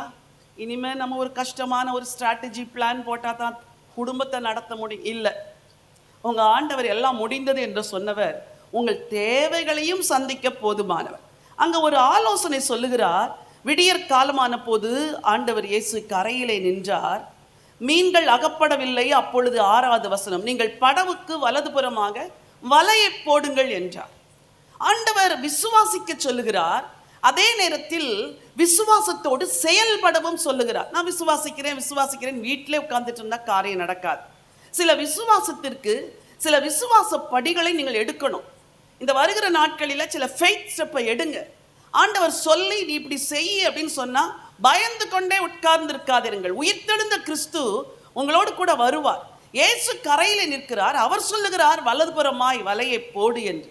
போட்ட பிறகு அங்கே மீன் எப்படி கிடைச்சதுன்னா திரளான மீன்கள். கையை உயர்த்தி சொல்லுங்க, என்னை திரளாய் ஆசீர்வதிப்பார், என்னை திரளாய் ஆசீர்வதிப்பார்.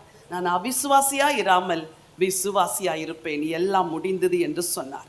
கடைசியாக 7வது வார்த்தை, லூக்கா எழுதின சுவிசேஷம் 23ஆம் அதிகாரம் 46வது வசனம். பிதாவே, உம்முடைய கைகளில் என் ஆவியை ஒப்புவிக்கிறேன்.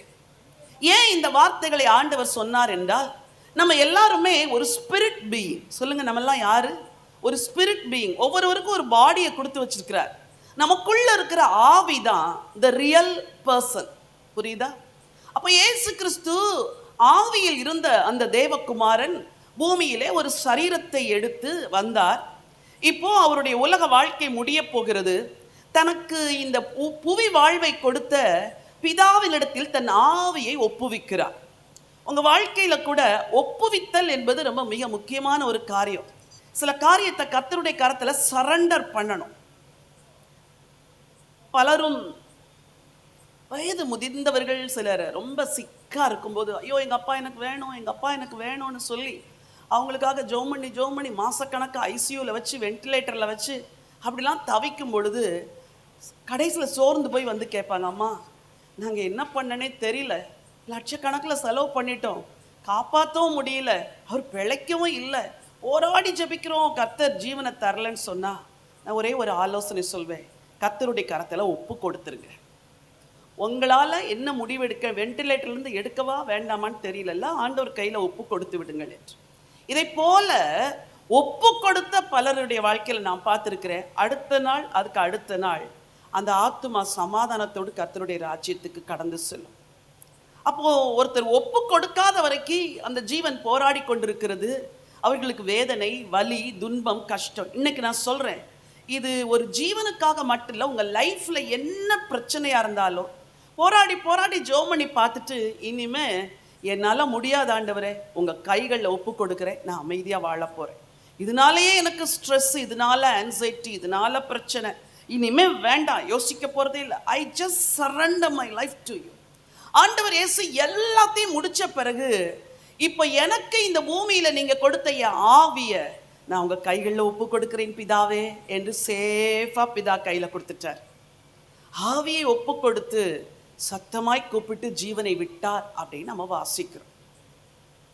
உயிரோடு எழுந்த பிறகு இதற்கு இணையாக சீடர்களுக்கு அவர் சொன்ன ஒரு வார்த்தை, யோவான் 20:22. யோவான் 20:22. அவர்கள் மேல் ஊதி பரிசுத்த ஆவியை பெற்றுக்கொள்ளுங்கள்.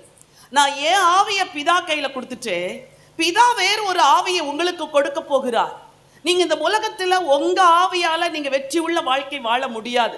உங்க பலத்தினால நீங்க பிசாசையும் மேற்கொள்ள முடியாது, உலகத்தையும் மேற்கொள்ள முடியாது. பரிசுத்த ஆவியானவர் வந்தாதான் நீங்க உங்க வாழ்க்கையில ஜெயம் எடுக்க முடியும். அவர் சொன்ன வார்த்தை, பரிசுத்த ஆவியை பெற்றுக்கொள்ளுங்கள். ஹல்லேலூயா. என் அன்பு தேவனுடைய பிள்ளைகளை, இன்னைக்கு காலையில சொன்ன மாதிரி பரிசுத்த ஆவியானவருடைய பலன் இல்லாமல் உங்களால் என்னால் இந்த உலகத்தில் வாழவே முடியாது. இங்கே சபையாய் கூடி ஆவியின் அருள்மாரிக்காக ஜெபம் பண்ணுங்க. ஆண்டவரே எங்கள் சபையில் வாலிபர்களெல்லாம் எழுப்புங்க. எனக்கு ஆசை, அடுத்த வருஷம் கன்வென்ஷனில் உங்கள் யங்ஸ்டர்ஸ் எல்லாம் இங்கே நின்று என்ன செய்யணும், பாடணும், வர்ஷிப் லீட் பண்ணணும். பிள்ளைங்கள்லாம் வந்து பக்தியோடு கண்ணீரோடு தேவனை இப்படி நான் விரும்புகிறேன். என் இருதயத்தில் கர்த்தர் கொடுத்த ஒரு passion. It's about the next generation. அடுத்த தலைமுறையை உருவாக்கணும். நம்மெல்லாம் பக்தியாக வாழ்ந்துட்டோம், நம்ம ஓட்டங்கள் முடிய போகிற தருணத்தில் இருக்குது. அடுத்த தலைமுறை சபையில் எழும்பணும், அடுத்த தலைமுறை கர்த்தரை சேவிக்கணும். த சர்ச் உங்கள் அட்டென்ஷனை டேர்ன் பண்ணி இந்த நெக்ஸ்ட் ஜெனரேஷனை ஆண்டவருக்குள்ள எழுப்புறதுக்கு சர்ச்சில் ப்ரோக்ராம்ஸ், சர்ச்சில் எல்லா மிஷன் ஒர்க் எல்லாமே அடுத்த தலைமுறையை உள்ள பிடிச்சி போடணும். அவனுக்கு பாட தெரியாது, வாசிக்க தெரியாது, அதெல்லாம் ஒரு பகுதி இருந்தால் கூட உள்ள பிடிச்சு போட்டால் அவன் கற்றுக்கொள்ளுவான், அவர்கள் மேலே வந்து விடுவார்கள். ஆண்டவர் இங்கே பரிசுத்த ஆவியை பெற்றுக்கொள்ளுங்கள் என்று சொன்னார். அப்போஸ்தலர் நடவடிக்கைகள் துவங்கும் பொழுதே நீங்கள் காத்திருங்கள், உங்களுக்கு பரிசுத்த ஆவியை கொடுப்பேன் என்றார். நீங்களும் கூட இந்த கன்வென்ஷன் முடிவில் ஒரு தீர்மானம் எடுத்துட்டு போங்க. குடும்பமாக கர்த்தருடைய சமூகத்தில் காத்திருங்க. ஆவியின் அபிஷேகத்தை பெற்றுக்கொண்டால் புதிய பலன் உங்களுக்கு உண்டாயிருக்கும். ஹல்லேலூயா. புதிதும் ஜீவனுமான மார்க்கத்தை உண்டு பண்ணின ஒரு ஆண்டவர். பிதாவை இவர்களுக்கு மன்னியும் என்று சொன்னவர், நீ என்னை நேசிக்கிறாயா என்று கேட்டார். இன்று என்னுடனே கூட பரதீசில் இருப்பாய் என்று சொன்னவர், உங்களுக்கு சமாதானம் என்று பயத்தை நீக்கி புதிய நம்பிக்கையை கொடுத்தார். ஸ்திரியே அதோ உன் மகன் என்று மாம்ச சம்பந்தமான உறவை நேசித்து பொறுப்புகளை கொடுத்த ஆண்டவர் மரியாளை என்று மரியாளை அழைத்து புதிய உறவை கொடுக்கிறார். ஏலி ஏலி லாமா சபக்தானி, என் தேவனை ஏன் என்னை கைவிட்டீர் என்று சொன்ன ஆண்டவர் பயப்படாதிருங்கள் என்று ஒரு புதிய ஒரு கிருபையை கொடுத்து சீஷர்களை தைரியப்படுத்துகிறார். தாகமா இருக்கிறேன் என்று சொன்னவர் போய் எல்லாருக்கும் சொல்லுங்கள் என்று ஒரு புதிய ஊழியத்தை கொடுக்கிறார். எல்லாம் முடிந்தது என்று சொன்னவர், நான் முடிச்சுட்டே, என்ன விசுவாசியா அவிசுவாசியா இராதே என்று புதிய துவக்கத்தை கொடுக்கிறார். பிதாவே உம்முடைய கைகளில் என் ஆவியை ஒப்புக் கொடுக்கிறேன் என்று சொன்னவர், நீங்கள் காத்திருந்து பரிசுத்த ஆவியின் நிறைவை பெற்றுக் கொள்ளுங்கள் என்று உங்களுக்கு புதிய பலனை கொடுக்கிறார். உயிரோடு எழுந்த ஆண்டவர் இன்னைக்கு நம்ம மத்தியில் வந்திருக்கிறார். உங்கள் வாழ்க்கையில் புதிதாய் கர்த்தர் பெரிய காரியங்களை செய்ய போகிறார். இந்த உயிர்த்தெழுந்த கிறிஸ்துவை நம்புங்கள், அவருடைய உயிர்த்தெழுந்த வல்லமையை நம்புங்கள். இன்றைக்கு உங்களோடு கூட ஆண்டவர் பேசி இருக்கிறார் என்று நான் நம்புகிறேன். எல்லாரும் இருக்கிற இடங்களில் ஒரு நிமிஷம் எழும்பி நிற்கலாமா? ஹல்லேலூயா, ஹல்லேலூயா.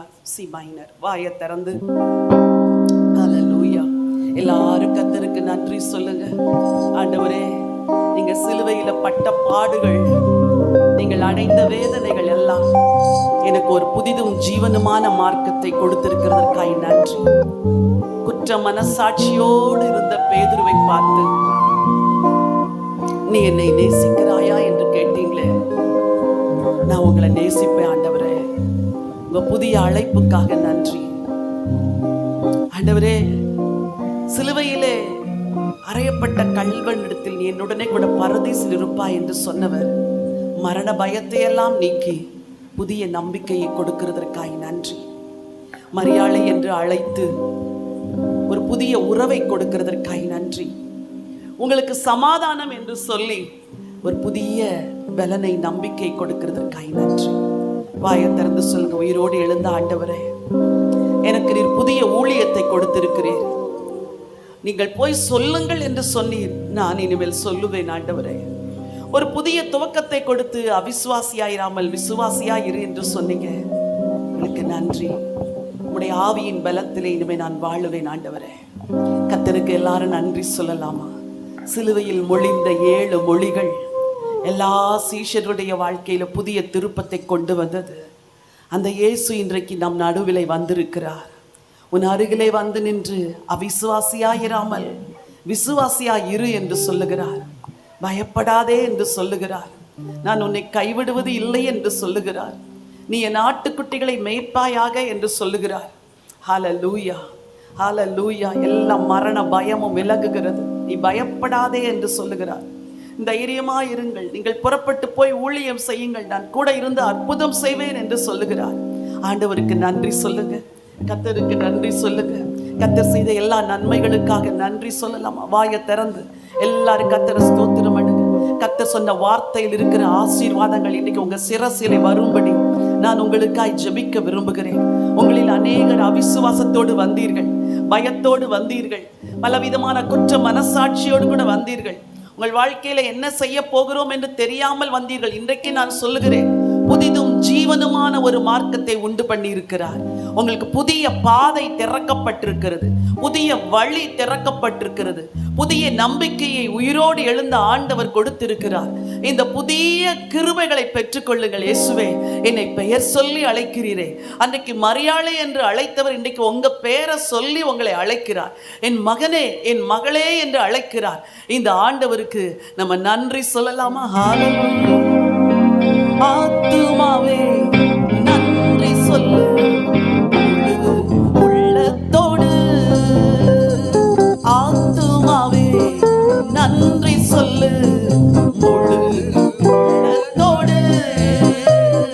கர்த்தர் செய்த நன்மைகளை ஒரு நாளும் மறவாதே. நல்ல கரங்களை தட்டி கர்த்தர் செய்த நன்மைகளை ஒரு நாளும் மறவாதே. ஆத்துமாவே நன்றி சொல்லு முழு உள்ளத்தோடு. குற்றங்களை மன்னித்தாரே, நோய்களை நீக்கினாரே.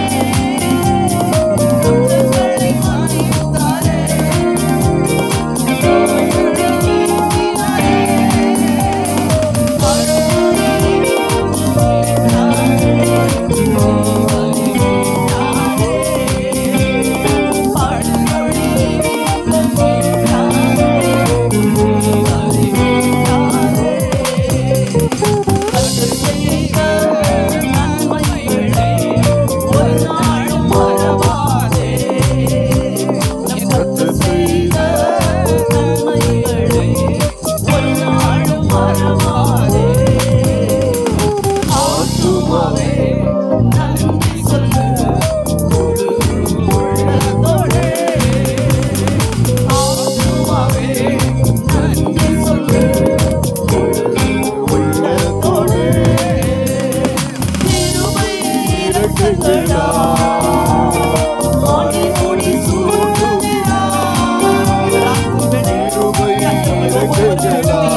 அவருடைய உயிர்த்தெழுந்த வல்லமை சாவுக்கேதுவான சரீரங்களை உயிர்ப்பிக்கிறது என்று வேதம் சொல்லுகிறது. இந்த இரவிலே ஒரு சுகமளிக்கிற வல்லமை உங்க சரீரத்திற்குள் கடந்து செல்கிறது. விசுவாசத்தோடு பெற்றுக்கொள்ளுங்கள். அன்றைக்கு பூட்டி கிடந்த வீட்டுக்குள் ஆண்டவர் உள்ளே வந்து உங்களுக்கு சமாதானம் என்று சொன்னாரே, இன்றைக்கு உங்க வீட்டுக்கு ஒரு சமாதானம். உயிரோடு எழுந்த கிறிஸ்து உங்களுக்காக புதிய காரியங்களை செய்வார். நீங்கள் நினைக்காத வாசல்கள் உங்களுக்காய் திறக்கப்படும். நீங்கள் நினைத்திராத வழிகளை கர்த்தர் உங்களுக்காய் திறப்பார். ஹல்லேலூயா. குற்ற உணர்வோடு இருக்கிற மகனே, மகளே, உன் குற்ற உணர்வை மறந்துவிடு. உன் ஆண்டவர் உன்னை பலப்படுத்தி இருக்கிறார். நான் உன்னை மன்னித்து இருக்கிறேன். நான் உன்னை நேசிக்கிறேன். நீ எனக்காக ஊழியம் செய் என்று கர்த்தர் உங்களை அழைக்கிறார்.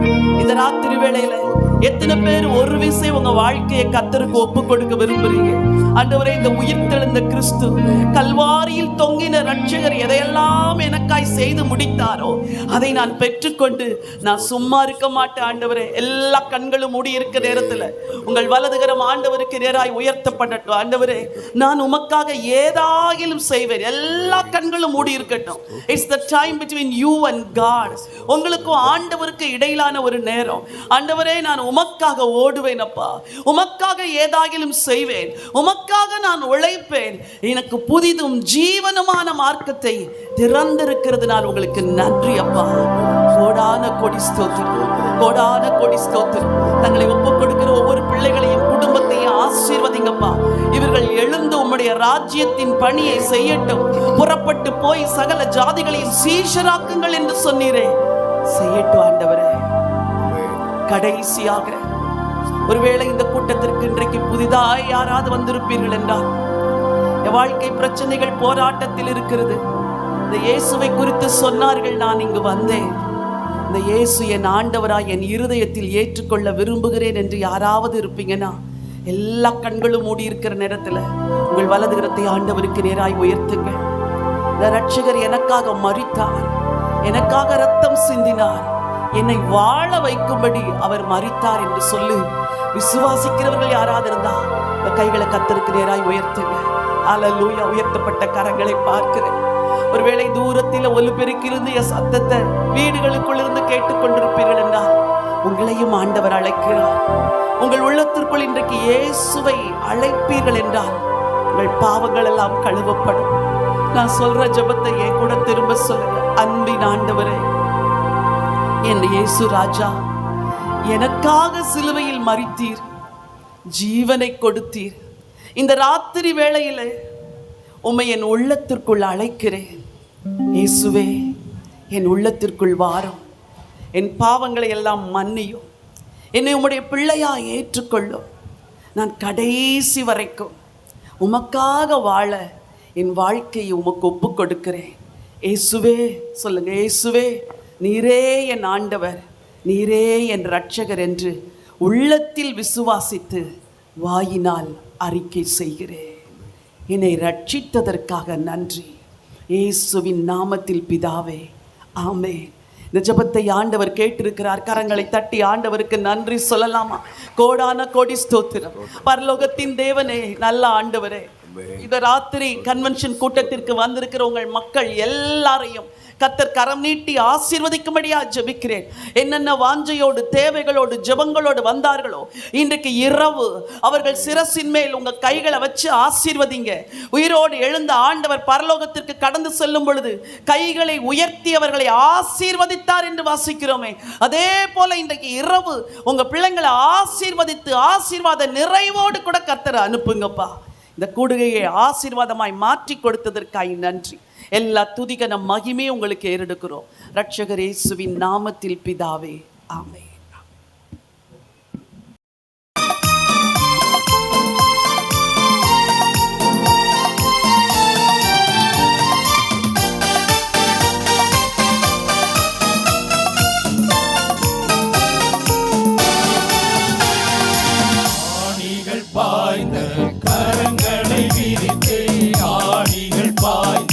கரங்களை விரித்து ஆவலாயே உன்னை அழைக்கிறாரே.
பயத்தாலே உந்தனை நாசமாக்கிடுமே. மயக்கிடுமோ என்னும் மாயையின் இன்பம், பயத்தாலே உந்தனை நாசமாக்கிடுமே. உலகிடையுடனே உன்னத அன்பை சரண் புகுவாய் சருளம். உலகிடையுடனே உன்னத அன்பை சரண் புகுவாய் சருளம். ஆணிகள் பாய்ந்த கரங்களை விரித்து, ஆணிகள் பாய்ந்த கரங்களை விரித்து, ஆவலாயே சுற்றி அழைக்கிறாரே, ஆவலாயே சுற்றி அழைக்கிறாரே.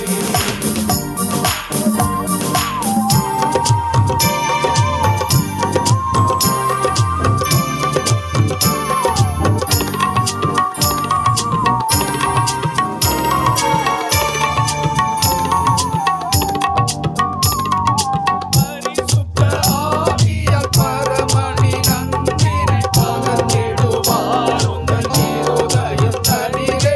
பரிசுத்த ஆவியால் பரமனின் அன்பினை பகர்ந்திடுவார் உந்தன் இருதயம் தனிலே.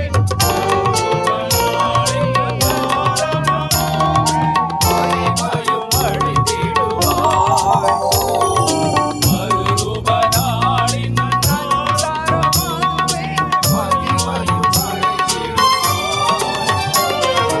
ஆணிகள் பாய்ந்த கரங்களை விரித்து, ஆணிகள் பாய்ந்த கரங்களை விரித்து, ஆவலாயே சுற்றி அழைக்கிறாரே, ஆவலாயே சுற்றி அழைக்கிறாரே.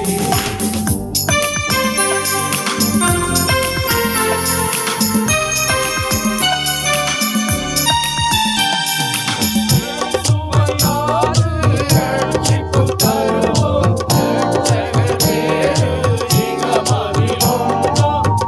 சுவையாது ரட்சிப்பும் தருவோம் இரட்சகர் வேறு இகமதிலுண்டோ. அவர் வழி சத்தியம் ஜீவனுமாமே, அவரே உன் நாயகரே. அவர் வழி சத்தியம் ஜீவனுமாமே, அவரே உன் நாயகரே. ஆணிகள் பாய்ந்த கரங்களை விரித்து, ஆணிகள் பாய்ந்த கரங்களை விரித்து, ஆவலாயே சுன்னை அழைக்கிறாரே, ஆவலாயே சுன்னை அழைக்கிறாரே.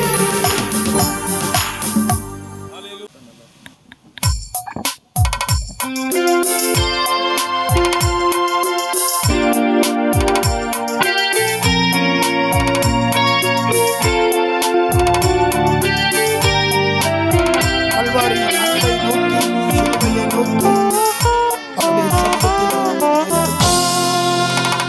அந்தோ கல்வாரியில் அருமை இரட்சகரே, சிலுவை அடைந்தே தொங்கினார், சிலுவை அடைந்தே தொங்கினார்.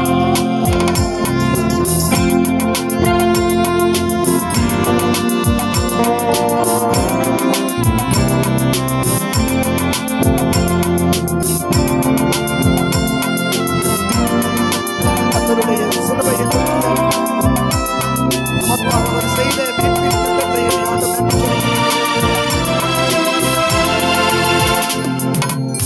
மகிமை மாட்சிமை மறந்திழந்தோரா, கொடுமை கோருசை தெரிந்தெடுத்தாரே. மகிமை மாட்சிமை மறந்திழந்தோரா, கொடுமை கோருசை தெரிந்தெடுத்தாரே. மாயலோகத்தோ அடியாவியாம் உயர் கல்வாரி அன்பை அன்புமே. மாயலோகத்தோ அடியாவியாம் உயர் கல்வாரி அன்பை அன்புமே. அந்தோ கல்வாரி அருமை இரட்சகரே,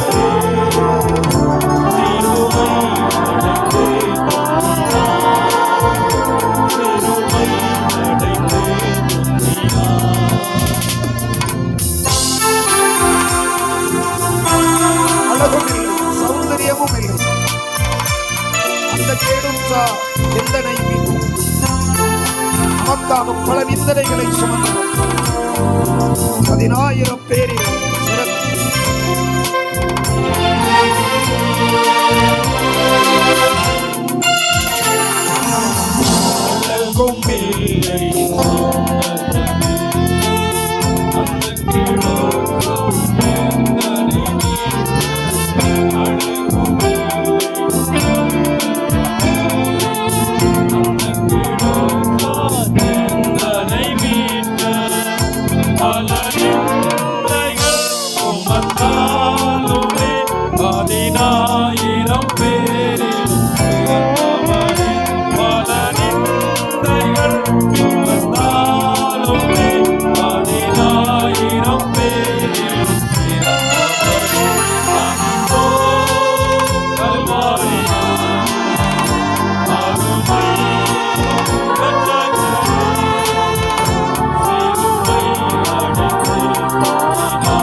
ஆகரங்கள் ஆணிகள் பாய்ந்தும் கொள்ளின் முடியும் செவ்வங்கை அணிந்தும்